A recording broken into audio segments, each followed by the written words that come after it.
The blizzard hit Genoa, Nevada without warning on that February afternoon in 1878, turning the mountain pass into a white hell that swallowed everything in its path. Jade Thompson gripped the reins of her wagon as the wind shrieked through the pines, her knuckles bone white beneath her leather gloves, knowing she had made a terrible mistake leaving town when the sky had looked so threatening. The supply run to her family's remote cabin should have waited another day, but her father needed his medicine, and her younger brother was too sick with fever to make the journey himself. Now the snow fell so thick she could barely see her horses' heads, and the narrow mountain road had become treacherous with ice. She was 22 years old and had lived in these mountains her entire life, but this storm was unlike anything she had experienced before. The temperature had dropped so fast that ice crystals formed on her eyelashes, and her breath came out in frozen clouds that disappeared into the white chaos around her. Her horses whinnied in terror as the wind buffeted the wagon, their hooves slipping on the increasingly unstable ground. Jade tried to calm them with soothing words, but her voice was torn away by the gale before it could reach their ears. The sound started as a distant rumble, like thunder rolling down from the peaks above. Jade's heart seized in her chest as she recognized it immediately. Avalanche.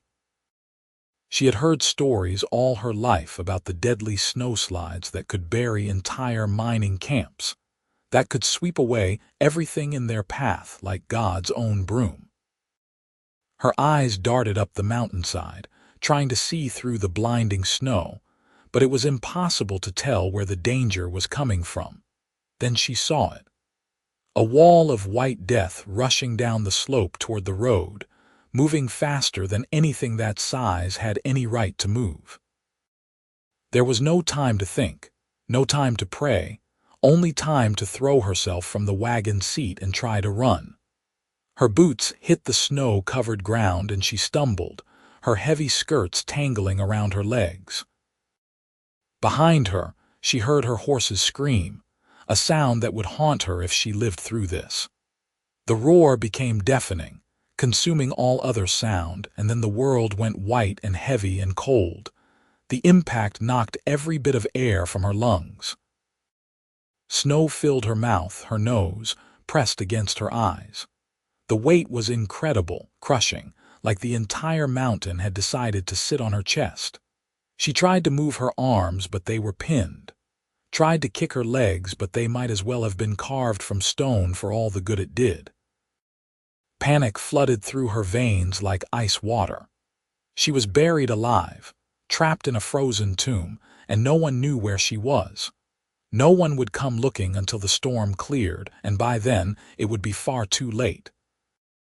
She forced herself to breathe slowly through her nose, creating a small pocket of air near her face. Her father had told her once that people buried in avalanches could survive if they stayed calm, if they conserved their air and energy. But how long could she last? Minutes? An hour? The cold was already seeping through her clothes, numbing her fingers and toes. She tried to pray, but the words wouldn't come, replaced only by a desperate, animal desire to live. Xavier Andrews had been tracking the elk for 3 hours before the storm forced him to give up the hunt.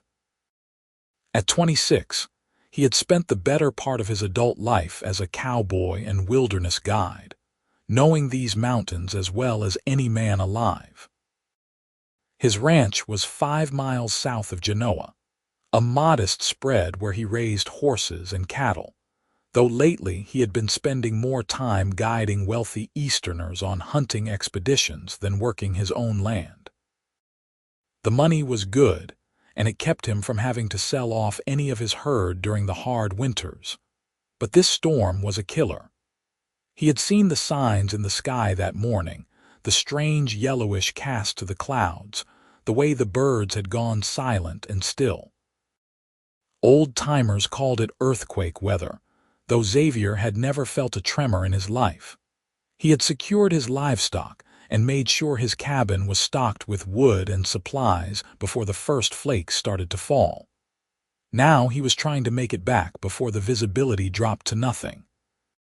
His horse, a sturdy bay gelding named Copper, picked his way carefully down the mountain trail, trusting his rider's hands on the reins. Xavier had wrapped a scarf around his face to protect against the wind, and his heavy sheepskin coat kept most of the cold at bay, but he could feel the temperature continuing to drop. This was going to be bad. Genoa would be snowed in for days, maybe weeks if the passes all closed. People would die if they were caught unprepared. The rumble made Copper's ears swivel forward, and Xavier felt the horse tense beneath him. He knew that sound. His eyes scanned the whiteout conditions, trying to locate the avalanche, trying to gauge if they were in danger. The roar grew louder and then suddenly stopped, replaced by an eerie silence broken only by the howl of wind. It had been close, maybe too close. He should keep riding, should get himself to safety before another slide came down, but something made him pause. A feeling in his gut, an instinct honed by years of living on the edge of civilization where death was always just one mistake away. Someone might have been on that road.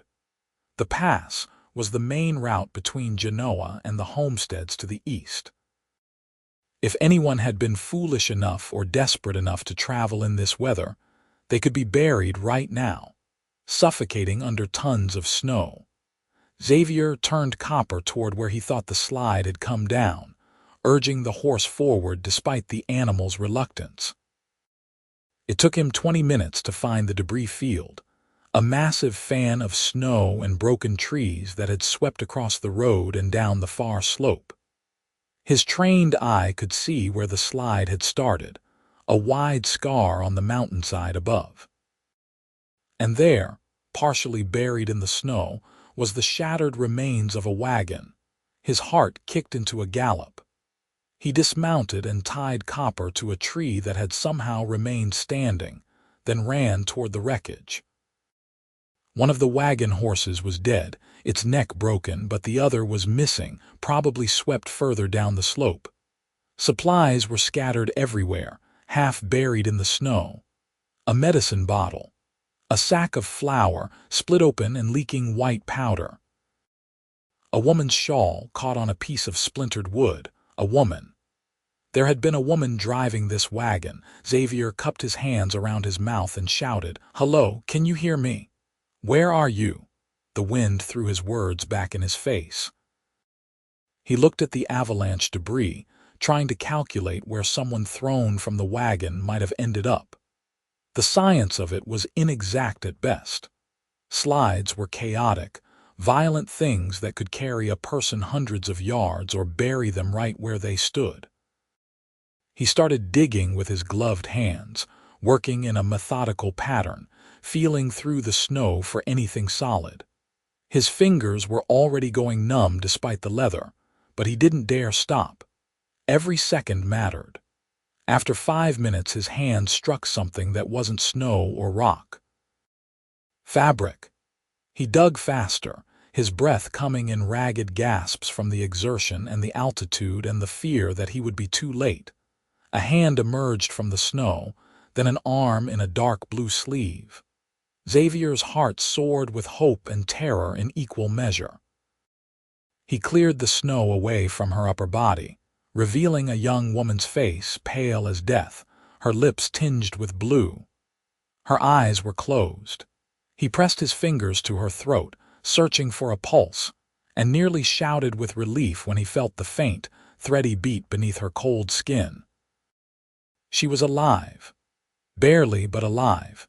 He worked to free the rest of her body from the snow's grip, digging around her torso and legs until he could lift her out. She was unconscious, her body limp and dangerously cold. He needed to get her warm immediately, or hypothermia would kill her just as surely as suffocation.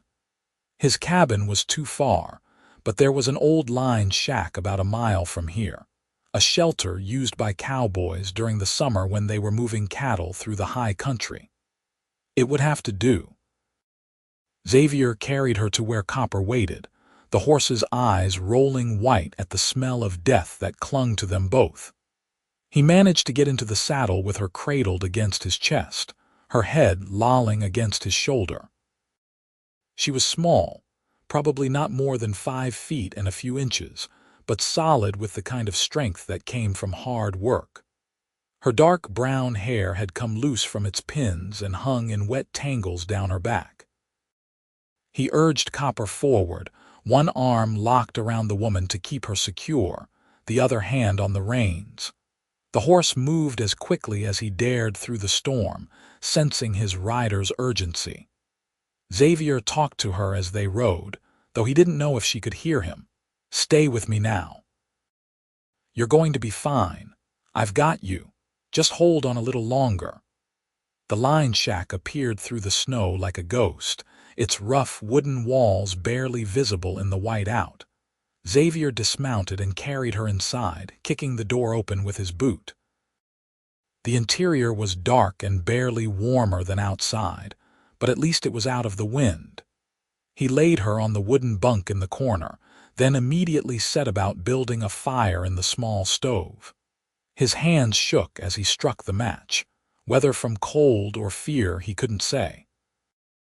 The kindling caught, and he added larger pieces of wood, coaxing the flames higher. Once the fire was going strong, he turned his attention back to the woman.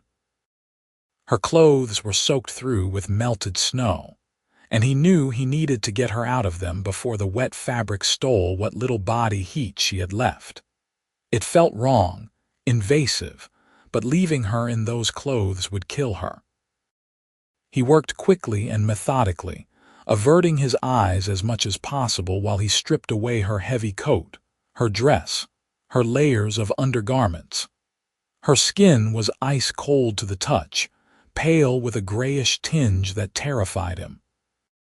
He wrapped her in the wool blankets he found stored in a trunk, then in his own dry coat for extra warmth. Her breathing was shallow and slow, her pulse still far too weak. Xavier fed more wood to the fire until the small shack was almost uncomfortably warm.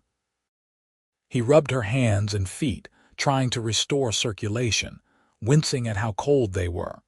Frostbite was a real possibility. She could lose fingers or toes if he couldn't warm her up fast enough. He kept talking to her, nonsense mostly, just the sound of a human voice in the darkness. "My name is Xavier. Xavier Andrews. I found you on the pass. You're safe now. You're going to be fine." Her eyelids fluttered but didn't open. A small moan escaped her blue-tinged lips. It was the most beautiful sound he had ever heard because it meant she was fighting, still trying to live. He heated water in a dented pot he found hanging from a nail on the wall, then used his bandana to dribble small amounts between her lips. Some of it ran down her chin, but some went down her throat. Good. She needed fluids. He continued this for what felt like hours, warming her, talking to her, willing her to live. Gradually, so gradually he almost didn't notice at first, color began to return to her face. Her breathing deepened and her pulse grew stronger beneath his fingers. Her eyelids fluttered again, and this time they opened, revealing eyes the color of honey shot through with flecks of green. They were unfocused at first, confused, but then they found his face and held. "Who?" she whispered, the word barely audible.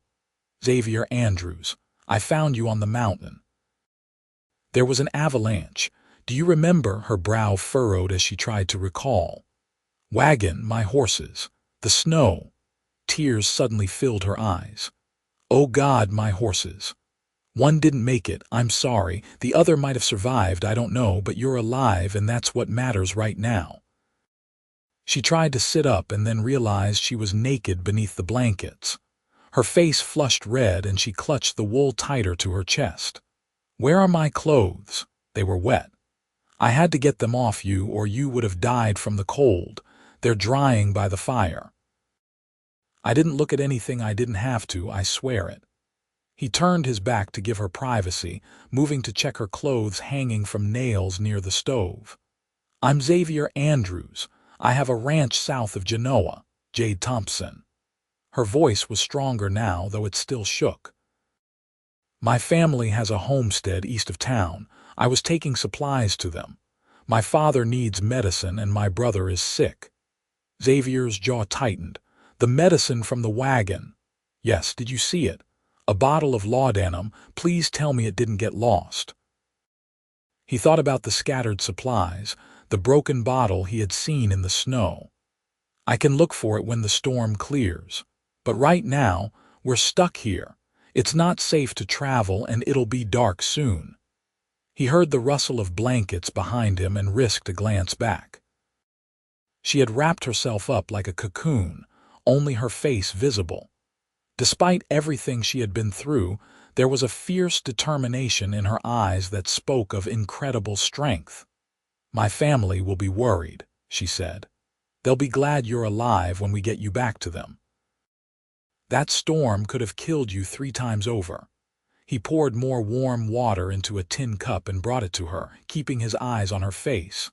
"Drink this, slowly." She took the cup with trembling hands and sipped. "How long was I under the snow? I don't know. I heard the avalanche maybe 30 minutes before I found you. Could have been more or less. I thought I was going to die." Her voice broke on the last word. "I couldn't move, couldn't breathe.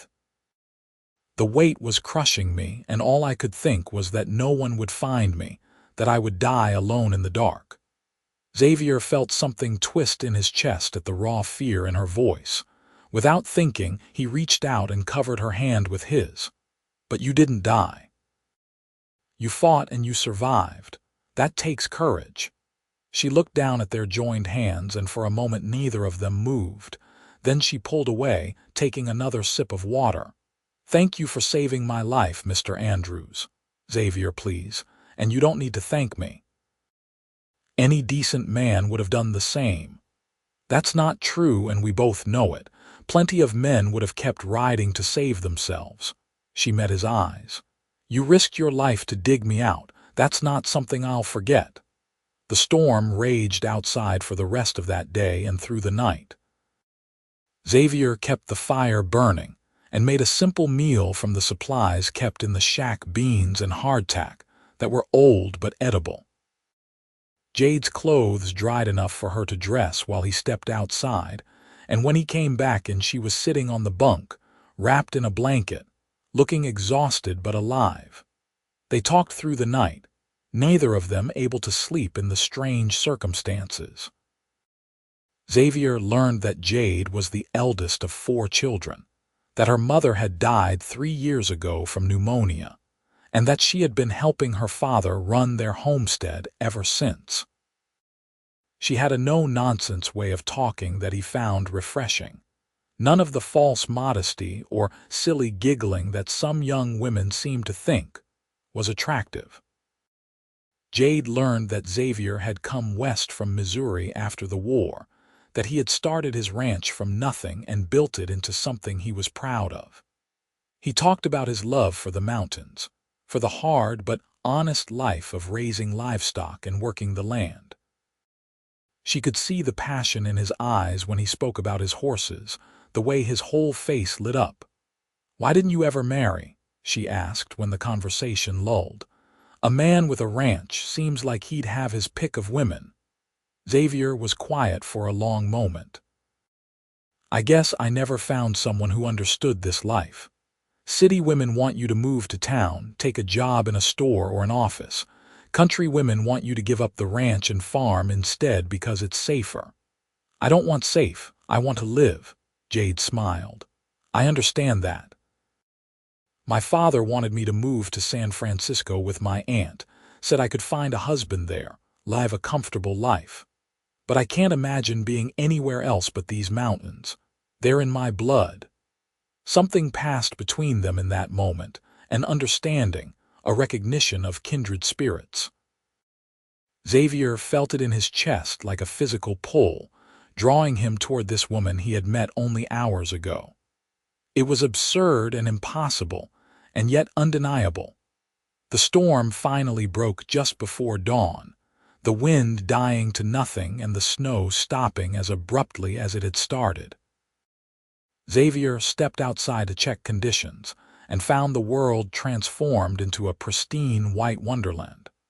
The sun was just starting to rise over the peaks, painting the snow in shades of pink and gold. It was breathtakingly beautiful and deadly as hell if you didn't respect it. He went back inside to find Jade attempting to stand on legs that wobbled like a newborn calf's. He caught her before she fell and she grabbed his arms to steady herself. "I'm fine," she insisted, even as she leaned against him. "Just a little weak. You were buried in an avalanche yesterday." "You're allowed to be weak." He helped her back to the bunk. "We need to get you to a doctor in town. Make sure you don't have frostbite or internal injuries." "My family," she protested. "They need that medicine, and they need you alive more." "We'll get word to them that you're safe, and I'll ride out to your homestead with fresh supplies as soon as the roads are clear. But first, we're getting you checked by Doc Henderson." The ride back to Genoa took most of the morning. Copper carried them both, walking carefully through snow that was sometimes 4 feet deep. Jade sat in front of Xavier, his arms around her to hold the reins, and she tried not to think about how good it felt to be pressed against his solid warmth, how safe she felt in his embrace. She had barely known this man for a day, and yet she trusted him completely. The town was in chaos when they arrived. The storm had done significant damage, collapsing roofs and trapping people in their homes. But news of the avalanche on the pass had already reached Genoa through a trapper who had seen the debris field, and everyone had assumed anyone caught in it was dead. When Xavier rode in with Jade alive, it caused something of a sensation. Doc Henderson checked her over thoroughly in his office above the general store, asking questions about pain and numbness while he examined her fingers and toes. Xavier waited outside, pacing the hallway like an expectant father, until the doctor finally emerged. "She'll be fine," Henderson said, wiping his spectacles with a cloth. "Some bruising, some minor frostbite on her toes that should heal without permanent damage. She's lucky you found her when you did, Andrews. Another hour and it would have been a different story." Relief flooded through Xavier so intensely it made him dizzy. "Can I see her? She's getting dressed. Give her a minute." The doctor gave him a knowing look. "That was a brave thing you did, going out in that storm to find her. Couldn't leave her there. Most men would have." "You saved that girl's life." Jade emerged wearing a borrowed dress from the doctor's wife, her own clothes having been too damaged to salvage. She looked tired and pale, but her eyes were bright and alert. When she saw Xavier waiting for her, a smile crossed her face that made his heart skip a beat. "The doctor says I'm going to live," she said. "Best news I've heard all week." They stood there in the hallway, suddenly awkward now that the immediate danger had passed. There were things Xavier wanted to say, feelings bubbling up inside him that were too new and too intense to put into words. But before he could find his voice, the door downstairs banged open and heavy footsteps thundered up the stairs. A man who could only be Jade's father appeared, wild-eyed and frantic, with 2 younger men behind him who shared his features. When he saw Jade, he let out a cry and swept her into his arms, holding her so tight she squeaked in protest. "Papa, I'm fine. I'm okay. We heard about the avalanche. We thought you were dead." James Thompson pulled back to look at her face, his own streaked with tears. "We've been searching since the storm cleared. Someone said they saw a cowboy ride into town with a woman, and I prayed it was you. It was Xavier, Mr. Andrews. He found me and saved my life." She turned to Xavier, and he saw such warmth in her eyes that it nearly undid him. "Papa, this is Xavier Andrews. He dug me out of the snow and kept me alive through the storm." James Thompson turned to Xavier and gripped his hand with crushing force. "I don't have the words to thank you properly. You gave me back my daughter. If there's anything I can ever do for you, anything at all, you just name it." "No thanks necessary, sir. I'm just glad I was there when it mattered." But as they talked, making arrangements to recover what was left of Jade's wagon and to get new medicine out to the Thompson homestead, Xavier couldn't stop looking at Jade. And every time he looked, he found her looking back at him. Something had been forged between them in that lined shack during the long night, something that neither time nor distance would easily break. Over the next few weeks, Xavier found reasons to ride by the Thompson homestead regularly. He brought supplies as he had promised, including the laudanum for James and fresh food for the family. He helped repair damage from the storm, mended fences, and checked on their livestock. Jade was always there, working alongside her father and brothers, her strength fully recovered. She would smile when she saw him coming up the road, and they would find excuses to work together, to talk, to share moments alone.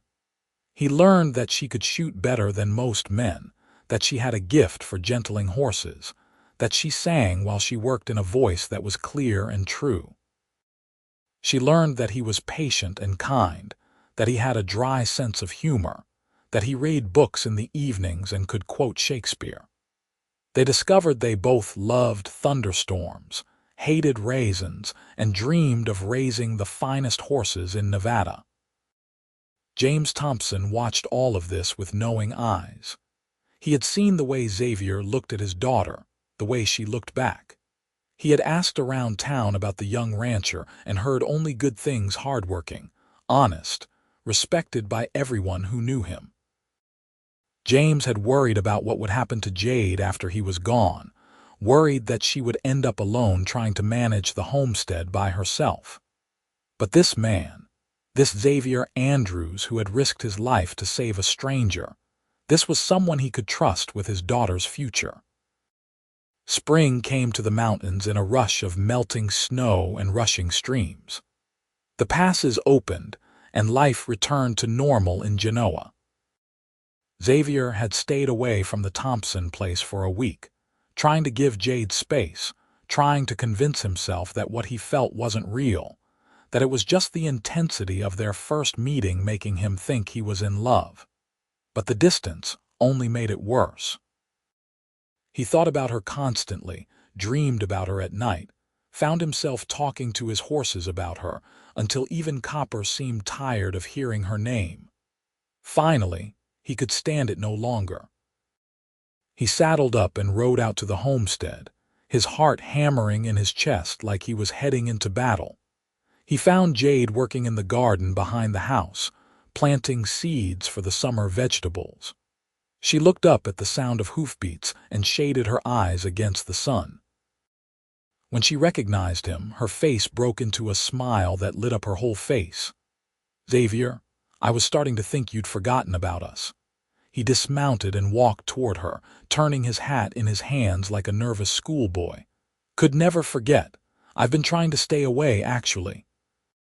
Her smile faltered. "Oh, I see." "No, you don't see." He took a deep breath, knowing this was the moment that would define the rest of his life. "I've been staying away because every time I'm near you, all I want to do is this." He stepped forward, cupped her face in his hands, and kissed her. For one terrifying second, she was frozen in surprise, and then she melted against him, her arms wrapping around his neck, kissing him back with a passion that matched his own. It was a perfect kiss, a first kiss, the kind of kiss that promised a lifetime of more kisses to come. When they finally broke apart, both breathing hard, Jade looked up at him with tears in her eyes. "I thought you didn't want me. You stopped coming around. I wanted you so much it scared me. I've known you less than 2 months, Jade, and you're all I think about. I can't sleep, can't work, can't focus on anything because you're always in my head. It's crazy and irrational, and I don't care." He pressed his forehead to hers. "I'm in love with you. I think I fell in love with you the moment I pulled you out of that snow and saw you were alive. I fell in love with you in the line shack, she whispered. When you held my hand and told me I was brave, I knew then that you were the one I'd been waiting for. They kissed again, longer this time, deeper, making promises with their lips that they would spend years fulfilling. When they finally came up for air, James Thompson was standing on the back porch watching them with a satisfied expression on his weathered face. "About time," he called out. "I was starting to think you young people didn't know what you wanted." Xavier laughed, his arm around Jade's waist, holding her close. "Sir, I'd like to ask for your daughter's hand in marriage. I'd be disappointed if you didn't. Jade's got a mind of her own, though, so you better ask her too." Xavier turned to Jade, suddenly serious. "I don't have much to offer except a small ranch and a man who will love you until his last breath. But if you'll have me, I swear I'll spend every day trying to make you happy." Jade reached up and touched his face, her eyes shining. "That's all I've ever wanted. Yes, Xavier. Yes, I'll marry you." They were married in Genoa, 6 weeks later, in a simple ceremony at the small church on Main Street. Half the town turned out to see the wedding of the cowboy who had saved the Thompson girl from the avalanche, a story that had already become local legend. Jade wore a simple white dress that had belonged to her mother, altered to fit her smaller frame. Xavier wore his best suit and a new string tie, his hair slicked back and his boots polished to a shine. When the preacher asked if anyone objected to the union, the silence was absolute. When he pronounced them man and wife, the cheers could be heard all the way to the edge of town. Xavier kissed his bride with enthusiasm that made some of the older ladies blush and laugh behind their fans. They held the reception at the Thompson homestead, tables groaning with food that neighbors had contributed, a fiddle player providing music for dancing. Xavier held Jade in his arms and waltzed her around the cleared space in the yard, not caring that he wasn't a graceful dancer, only caring that she was his wife, his partner, his love. "Are you happy?" he asked, looking down at her glowing face. "Happier than I ever imagined possible," she said. "Though I still can't believe I almost died just to meet you." "Well, it was an effective strategy, certainly got my attention." She laughed and swatted his chest. "Don't joke about that. I have nightmares sometimes about being trapped in the snow." His expression turned serious and he pulled her closer. "You're safe now. You're always going to be safe. I promise you that." They moved into Xavier's ranch house, which Jade immediately set about making into a home. She hung curtains in the windows, planted flowers in the yard, and filled the rooms with warmth and laughter. Xavier had never realized how lonely he had been until she was there, and now he couldn't imagine life without her. They worked the ranch together, partners in every sense of the word. Jade was as skilled with horses as Xavier had suspected, and together they built a reputation for breeding the finest riding horses in Nevada. People came from as far away as California to buy their stock. The ranch prospered and grew, adding more land, more livestock, more hired hands to help with the work. But the best times were still the quiet evenings when it was just the two of them, sitting on the porch watching the sun set over the mountains, Jade's head on Xavier's shoulder, his arm around her waist. They would talk about their day, make plans for the future, and simply enjoy being together. A year after their wedding, Jade told Xavier she was expecting their first child. He was so overcome with joy that he picked her up and spun her around until she was dizzy and laughing, begging him to put her down before she was sick. He became almost comically protective, insisting she rest more, not lift anything heavy, stay out of the hot sun. She tolerated his fussing with good humor, understanding that it came from love even when it bordered on ridiculous. Their son was born on a clear December morning in 1879, a healthy baby boy with his father's dark hair and his mother's golden eyes. They named him Thomas, after Jade's maternal grandfather, and Xavier held him with such tenderness that Jade fell in love with her husband all over again, watching him with their child. Thomas was followed 2 years later by a daughter they named Sarah, and then 2 years after that by another son they called William.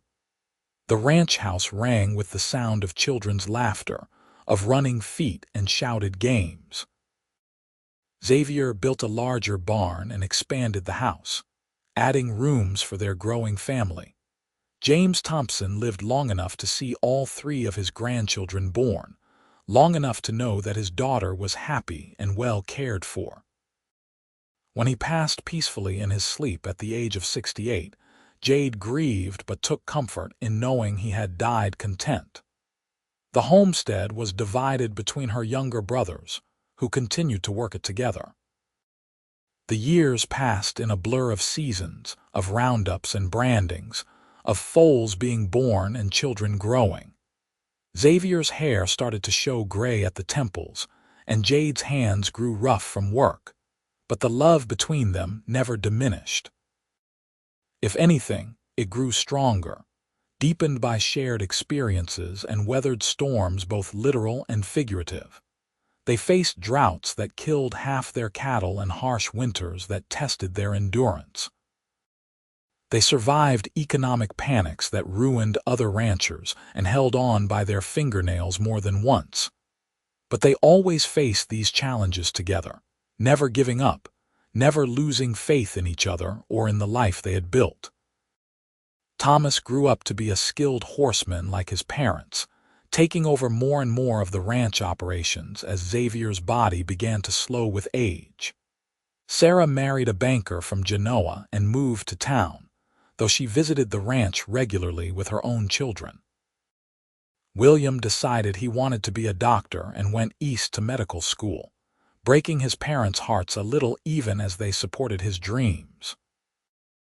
Xavier and Jade were sitting on their porch one evening in the summer of 1903, both of them in their 50s now, watching Thomas work with a young colt in the corral. The mountains were painted purple and gold in the setting sun, and the air smelled of pine and fresh cut hay. "Do you ever regret it?" Jade asked suddenly. "Taking the risk to dig me out that day. Your life would have been simpler without me." Xavier turned to look at her, this woman who had been the center of his world for 25 years, and smiled. Not once, not for a single second. "You were worth every risk and more. I still dream about it sometimes," she admitted, "being trapped in the snow. But now in my dreams you're always there, always digging me out, always saving me." "And you saved me right back," he said, taking her hand in his. "I was just existing before I met you, going through the motions. You gave me a reason to live, a reason to build something that matters." She leaned her head on his shoulder, the same way she had done 1,000 times before. "We've had a good life, haven't we? The best life. The only life I'd ever want." They sat there as the stars came out one by one, as they had done countless times over the years, as they would do countless times more. The mountain loomed above them, the same mountain that had nearly killed Jade all those years ago. But instead of bringing death, that avalanche had brought them together, had created a love story that would be passed down through generations of their family. Their grandchildren would grow up hearing the tale of how Grandpa Xavier had saved Grandma Jade from the snow, how he had dug with his bare hands until he found her, how he had carried her to safety and nursed her back to health. The story would become embellished over time, gaining dramatic details that made it even more romantic, but the core truth would remain. He had saved her life, and in doing so, had given meaning to his own. She had fought to survive, and in surviving, had given him everything he had ever wanted. They had faced death together and come out the other side stronger, bound by ties that went deeper than blood or law. The ranch continued to prosper under Thomas's management, growing into one of the most successful horse breeding operations in Nevada. Xavier and Jade eventually stepped back from the daily work, content to give advice when asked and spend their time with their grandchildren. They took long walks through the mountains, rode out to their favorite spots, and spent lazy afternoons reading together on the porch. On their 30th wedding anniversary, Xavier took Jade back to the line shack where they had spent that fateful night during the storm. It was still there, weathered but standing, maintained by the ranch hands who sometimes used it during summer grazing. They went inside and found it mostly unchanged: the same bunk, the same stove, the same rough wooden walls. "You remember how terrified I was?" Jade asked, running her hand along the bunk frame. "How I thought I would die before morning." Xavier pulled her into his arms. "I remember thinking you were the bravest person I'd ever met. You had just survived being buried alive, and you were already worried about your family, already thinking about others instead of yourself. I was worried about my clothes being gone too, if I recall correctly." He laughed. "You were very concerned about your modesty. I was alone with a strange man in a tiny cabin. Any proper woman would have been concerned. And I was alone with the most beautiful woman I'd ever seen, trying very hard to be a gentleman and not think about how much I wanted to kiss you." She looked up at him, her eyes still bright despite the lines that time had etched around them. "You can kiss me now. We're married." "Best decision I ever made," he said, and then he kissed her, slow and sweet, a kiss that held 30 years of love and devotion. They stayed at the line shack until sunset, talking about old memories, about their children and grandchildren, about all the years they had shared. When they finally rode back to the ranch house, their hands were intertwined, their hearts still beating as one. More years passed, bringing changes and challenges. The new century brought automobiles and telephones to Nevada, changing the landscape of the West forever. The wild days of the frontier gave way to settlements and civilization. But through it all, Xavier and Jade remained constant, their love a touchstone in a changing world. When Xavier turned 70, Thomas threw a massive party at the ranch, inviting everyone who had ever known the Andrews family. People came from hundreds of miles away to celebrate the man who had built one of the finest ranches in the state, who had raised good children, who had lived a life of integrity and honor. But Xavier only had eyes for Jade, who sat beside him at the head table, her hair now white as the snow that had once nearly claimed her life, her face lined but still beautiful to him. When someone asked him to make a speech, he stood and raised his glass. "I'm not much for speeches," he said, his voice still strong despite his age. "But I want to say that whatever good I've done in this life, whatever success I've had, it all started with one decision. 27 years ago, I heard an avalanche and I had a choice. I could keep riding to safety, or I could go looking for whoever might have been caught in it. I chose to look, and I found the woman who would become my wife, my partner, the mother of my children, and the love of my life." He turned to Jade, emotion thick in his throat. "You were worth every cold night, every hard year, every challenge we faced. You made me a better man. You gave me a reason to build something that would last, and if I had to do it all over again, I wouldn't change a single thing." There wasn't a dry eye in the room as he sat back down and Jade took his hand, squeezing it tight. They didn't need words anymore. After all these years, they could communicate volumes with a single touch, a single glance. Xavier Andrews lived to be 78 years old, passing away peacefully in his sleep in the winter of 1911 with Jade at his side. The entire town of Genoa turned out for his funeral, along with people from all over the state who had known him or done business with him over the years. He was remembered as a good man, an honest rancher, a devoted father and grandfather. But Jade knew the truth that others didn't.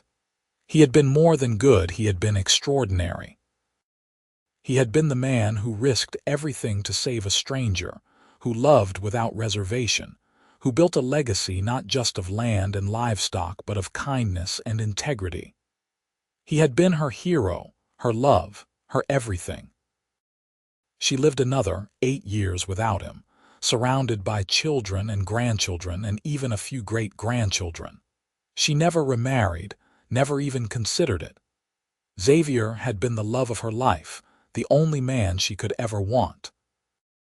When people asked her about him, her face would light up and she would tell the story again of how he had saved her from the avalanche, how he had dug through the snow with his bare hands, how he had carried her to safety. "He was my miracle," she would say, "my second chance at life. And I loved him every day we had together." On a cold February morning in 1919, exactly 41 years after the avalanche that had changed her life, Jade Thompson Andrews passed away quietly in her sleep. She was buried beside Xavier on a hill overlooking the ranch they had built together, their graves marked by simple headstones that bore their names and dates in one line. Together forever. The ranch continued through their descendants, each generation adding to the legacy that Xavier and Jade had started. The story of the cowboy and the avalanche became part of the family mythology, told and retold until it was as much a part of the land as the mountains themselves. And sometimes, on winter evenings when the snow falls soft and silent on the Nevada peaks, people swear they can see two figures riding together through the twilight, a cowboy on a bay horse with a woman seated in front of him, his arms around her, both of them heading home through the mountains they loved. Whether it's just a trick of the light or something more, no one can say for certain. But the people of Genoa like to think it's Xavier and Jade, still together after all these years, still living their love story in the mountains where it began. Because some loves are too strong to be bound by death, too powerful to be forgotten by time. Some loves, like the one between a cowboy who wouldn't give up and a woman who refused to die, are simply eternal. The Line Shack stands to this day, maintained now as a historical site by the Andrews family. Inside, a brass plaque tells the story of that February night in 1878 when Xavier Andrews saved Jade Thompson's life and found his own purpose in the process. Visitors come to see it, to imagine what it must have been like for those two young people huddled by the fire, falling in love without even realizing it yet. The mountains remain unchanged, eternal and beautiful and dangerous. Avalanches still sweep down the slopes during heavy snows, reminding everyone who lives there that nature demands respect. But the people of Genoa take comfort in knowing that once, just once, an avalanche brought something good. It brought two people together who were meant to be together, who built something lasting and beautiful from a moment of terror and survival. Thomas Andrews ran the ranch until he was an old man himself, passing it down to his own son, who passed it to his. Each generation honored Xavier and Jade's memory, keeping their story alive, teaching their children about courage and love and second chances. The ranch itself became known as one of the finest family operations in the American West, a testament to the foundation that had been laid over a century ago. Historians who studied the settlement of Nevada would sometimes mention the Andrews Ranch in their writings, noting how it had survived when so many others failed, how it had prospered through boom times and bust. But they rarely understood the real reason for its success. It wasn't just good management or prime land or favorable conditions. It was built on love, on a partnership between two people who believed in each other completely, who worked together toward common goals, who never gave up even when times were hard. That love, that partnership, became the bedrock on which everything else was built. The children grew up seeing what real love looked like, what a true partnership meant, and they carried those lessons into their own marriages and families. The cycle continued through the generations, creating a family legacy that went far beyond money or land. The story of Xavier and Jade became more than just a family tale. It became part of the larger mythology of the American West, an example of the kind of courage and romance that defined the frontier era. Writers would sometimes use it as inspiration for their own stories, though none of them quite captured the truth of it, the bone-deep terror of being buried alive, the desperate determination of digging through snow with numb hands, the quiet intimacy of that night in the lined shack when two strangers became something more. Because the truth was simpler and more profound than any embellished tale could be. Xavier had seen someone in need and helped them, not because he expected a reward or recognition, but because it was the right thing to do. Jade had fought to survive because she had people depending on her, because she wasn't ready to give up on life. And in that moment of crisis, they had found each other, two souls that fit together perfectly, two halves of one whole. Their love story wasn't perfect or easy. They had disagreements and hard times like any couple. There were years when money was tight and years when the work seemed endless and thankless. But through it all, they had each other. They had that unbreakable bond forged in fire and snow, tested by time and proven strong enough to last a lifetime. And in the end, that's what mattered. Not the acres they owned or the horses they bred or the money they made.